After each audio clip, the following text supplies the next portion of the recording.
Welcome to Illustrative Viewers. We are here today with another round of exciting interview from an industry leader, this time from the education domain. We have with us Mr. Sumit Gupta, Managing Director of Indiannica Learning Pvt.Ltd. Welcome, Mr. Gupta. Thanks for talking to us. My first question to you would be, how Indiannica is changing the rule of the game when it comes to education system in India, especially pertaining to curriculum or the digital penetration. Okay, so when we look at a product development in Indiannica, first of all, let's go back to our mission, and the mission is enriching the experience of the learners that we can. Now, what happens in that is today when we look at the learning, this is rote learning that is happening in the education system. It was built sometime in initial age, and the focus is not on learning so much, but getting marks. So whether the student understands the concept or not. So this is what we keep working on, and we say, okay, how can we engage the student? How can we make it interactive and interesting for the student so that they can learn? Otherwise, the learning would not happen. They may accumulate certain knowledge or store something in their mind, but the learning will not happen. So that is what we are working on to make our solutions, whatever we create, which can be more engaging and interesting. When you say that enriching learning experience, what kind of innovation you are actually implementing to make that content and that entire scheme of things more enriching for learners? Okay. So what we are focusing on is rather than pushing the student, let's create products which create a pull. So when it is a pull, so just an example, if you were to use certain games for making something learning easier for the student. That's what we are working on. That's just an example, because we all know that we learn by experience.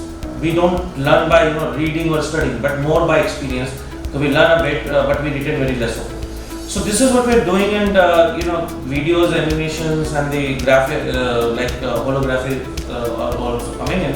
So artificial intelligence built in, the virtual reality, augmented reality, all these will play an important role going forward, which is in the technology trends happening.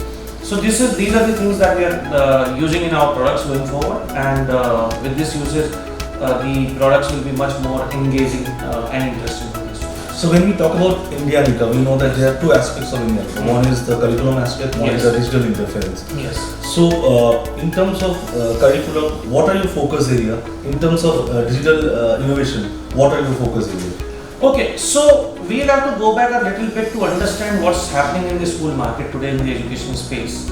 So today the market sees B2B, which is the curriculum. In the curriculum space itself, there are textbook publishers, right? Now these textbook publishers are primarily only publishing textbook, and a digital component is given more, as a gimmick by many publishers. Not that we do it, we don't engage in that. We always focus on what Indiannica, how can we enrich the experience, as I said. So if it is not, then we will not get into that digital component. Then the other one is the EdTech, pure EdTech play, which are focusing on the B2C. Okay. And why it is happening? It is happening because of the paucity of time. The teachers don't have time, the parents don't have time. So what we have to look at is a holistic approach, wherein we do not differentiate between textbook or a digital component. We say this is a learning solution, which may comprise of a textbook, maybe a digital solution, which may be online, maybe on an app, etc. That could be there, or it could be certain supplemental products with that. So this is what we are looking at. So for us today, when we look at, we are a curriculum or based company basically. We address K through 12. That's what we are focusing on. So it's the curriculum that we are doing, and whatever digital also we bring in, that will be in line with the curriculum. Right. In terms of expansion, yes. So what are your plans for expansion? Maybe next 1 year or 2 years? We have very, very ambitious plans to grow there. So one is today we do not reach out, we don't have full market coverage. We cover about 45% market. So that is the one increase that we'll do. We have more feet on the street. So various geographies that we have mapped out, which we'll cover in the next 3 years. Obviously it will be a gradual increase. The second one that we are doing is the product portfolio increase. We have very aggressive product development plans. So, and we are investing heavily into that, both in the physical product as well as the curriculum products. So that's digital as well as the books, both physical. So that's what we are doing. So this is what we believe will give us the required growth in the market. We are very cautious about the price increases, etc. That we have last year we did not increase our prices at all. So those are the few things that we are looking at for the growth. Personally, I would like this company to be at least 3x of where we are today in next 3 to 5 years. And what about the global expansion plans going beyond India? Okay, so yes, so why we say in our vision India and beyond. So we want to be the most trusted learning solution company in India and beyond. So if we go back again, to history, India has been a country which has given the education to the world. Anything that is started, like zero, Aryabhatta invented that, and then the other things followed. Nalanda University was the first university which was in Bihar, which is in Bihar, and that time used to be in Magadha. So what we are saying is, if we can create these products for the India market, who can try and test it out. Indians are the most intelligent people. Also, the kind of struggles that we face, so we test out everything. Now, when that is ready, why can't we offer the same to the world? One, it will be successful. That's what we believe. If it is successful in India, second, in Hindi, if I say, ज्ञान से क्यों वंचित रखना है किसी को? ज्ञान तो बांटने से बढ़ता है. So that's how we want to expand our markets. We are already in the GCC countries. We do very well business. We are also in Sri Lanka. We are looking at other SAARC nations to start with.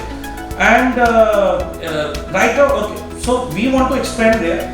However, as I said, we are only 45% coverage in India. So let's first focus on India. Let's get our strong foothold. Let's become the best in India. And then let's look at the other markets. And if we get any opportunities in between, definitely we will be around. So we can say that what India thinks today, all things tomorrow, Indianica may follow that. Something like that. Sorry, come again? So what India thinks today, all things tomorrow. So something Yes. like that, Indianica may be taking that. Yes. So if we look at why Indianica, so from Britannica, while we are still partners with Britannica. So in line with Mr. Modi's Make in India, we said, okay, let's remove Brit and bring in India. And that's why from Britannica to Indianica, that's what is happening. So today the whole world is looking at us, and we want to not ride only that wave, but also contribute significantly towards what is happening. The focus of the government is also into health and education, and we are in that arena where we believe that we can do a lot there. We can significantly contribute. That's something that we are looking forward to. Just taking you from your last statement regarding the government's ambitious plans on education and health. Yes. What are your plans when it comes to the engagement with government more and more? Okay, so see, right now when we say as a business, we focus only on the private schools. So we have kept our market very limited to the ICC, BSc and few state school boards. So that is also coming as a part of the business strategy to reduce the risk. As we see, NCERT is being pushed a lot. Though government is not able to supply the books, and NCERT books quality is no way in comparison near to us. So that is where we believe that we'll keep focusing on these schools itself. With the government, we'll have to look at what kind of engagements we can have going forward on the textbook side. But on the digital side, we are talking to the government. We have wonderful products in the digital. From Encyclopedia Britannica, we are already supplying into few schools. We are already in touch. On the book side, we are already supplying to Army. They are one of our customers, and few state school boards are there. Going forward, yes, we are in terms, talks with few government bodies for offering our digital solution in these schools. That is there. And what are the main challenges you're facing to being this kind of business? So one of the challenges that we face is the infra. Okay. So when we go to a school, in majority of the schools, the infrastructure is not available. Let's understand the teachers are not burdened. Today, this average class size is about 40, right? 45 minutes is there, and the teacher hardly has any time. And then a teacher teaches at least 3 sections if we take, and 3 classes. So they are dealing with about 350 students. They have to check the copies, they have to do the tests, etc. Right? All those things have to be done. Now, how much load can we take off them is the thing, and that can only be taken from the digital. Like we can have assessments which we can give them, test generators we can give them. If we can also, give them some technology in terms of how the question paper checking can happen, answer sheets, etc. That can take a lot of burden away from them, attendance, etc. So that is something that we can do. However, that is possible only with technology. And unless you have the infra available in the schools, it's very difficult. And the second one is the mindset of the schools. In mindsets, what I mean to say is that what happens generally is that when we go to them, they say, "Oh, I don't want to expose my student to the internet. Internet has to be restricted." Now you can restrict that in the school, but the moment they go to home, what do? They have got iPad. Like my 7-year-old son is on an iPad which is always connected to the internet, right? So that is, I think, has to change, and that is one of the challenges which we are dealing with. The third challenge obviously comes from the government, which is one is on the NCERT, wherein government is making much mandatory for usage of NCERT books, to which as a parent, if I look at, is not the right initiative or right thing to do from the government perspective, though there could be different views. Is that why private schools government should do? Worldwide, the government does it. And why somebody is coming to private schools is because they want their kids to get quality education. And if the books or if you put restrictions or the choices, then that's not fair actually. That's my view. If it could be so that is one. The second one is the recent tax regime which is coming in GST.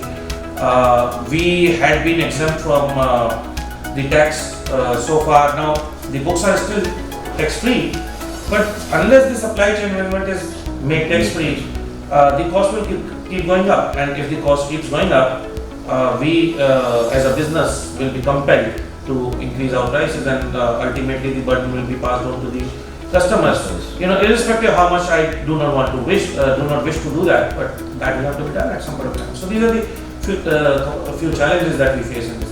So do you think that company like yours and the school decision makers and decision makers from government should sit together and have a consultation how to move forward for overcoming these challenges? Definitely it will help, and it is happening in some smaller ways. Like I am on the publishing committee of 50, so that's where the various publishers get together, and all of us are mostly from the private sector, and we discuss, and then FICCI takes it, makes the presentations to the government bodies. We do discuss. So that's what is happening. However, I think more emphasis has to be put on these meetings should happen more frequently, and not only FICCI but other bodies should also come forward, and government. I think the government is very open today in that sense. The only thing is they have to just get. I don't know how that can be made more effective, given their other challenges. Like I'll say one example. So recently we were attending one seminar conducted, and Mr. Anil Swarup was there, who is the Education Secretary. So I posed a question to him, and he says, I understand what you're talking about, the changes in the curriculum. How my challenge today remains, how can I get the teachers in the government schools to the schools? If they, irrespective of what curriculum I have, how robust it is, if the teacher is not coming to the school, how do I teach that? How can that be effective, right? So that is where I think the government's challenge is also there. So we have to be fair to them as well. But this will definitely help if we go forward and we come together. We are always open to that. We keep getting into various discussions with the government wherever we can. Navneet, we are part of the Navneet group as well. Navneet engages a lot in the corporate social responsibility CSR initiatives. They are primarily into state school boards, which caters to primarily the in Gujarat and Maharashtra. So their all customers are in the government, not precisely government schools, but that's the kind of the audience they address. That's fine. Coming back to Indiannica, what is the vision for Indiannica as a managing director of the company? Okay, so my vision, as I said earlier, is we'll be the most trusted learning solutions company in India and beyond. Where it comes in is, if we just focus on selling, if we just focus on becoming the largest or the largest selling That is something that anybody can do, but we want to earn the trust. Not that we don't have the trust. We already reach out to about 6 million students, and our books are very much trusted by them. Our products are trusted. The teachers show our retention ratio is very, very high. So that is what we want to become, and once we establish that trust to a larger extent in digital side as well, the business will follow. That's the philosophy we go with. In terms of numbers, we want to grow at least 3x in the next 3 to 5 years. That's something that we do. Thanks for talking to us, TV. As Mr. Sumit was saying, it's all about enriching the learning experience, and we all hope that Indiannica will continue to enrich the learning experience with innovation. That's it from LS TV. See you next time.